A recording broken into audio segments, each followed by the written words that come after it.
Governor's coronavirus orders don't allow cities to have tougher rules than the state, but our new poll is out today. It shows Governor Kemp may be out of step with 69% of the people favoring local input.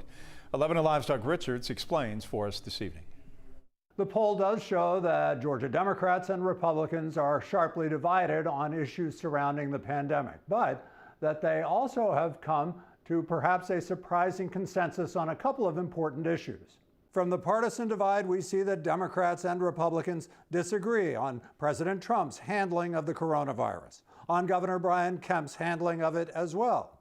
They even disagree on whether schools should reopen, with more Republicans wanting in-person classes only and more Democrats wanting schools to stay closed. The divide softens on the question of whether Governor Kemp should have total authority to call the shots on pandemic guidelines, or whether local mayors like Atlanta's Keisha Lance Bottoms should have input.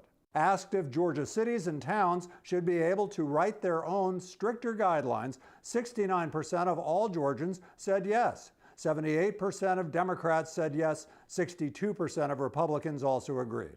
Asked if wearing masks at all indoor public places should be mandatory, 62% said yes, and that included 44% of Republicans. 77% of Democrats also said yes. Not a surprise, says Republican former state representative Buzz Brockway. Mask wearing seems to be controversial on social media and in nowhere else.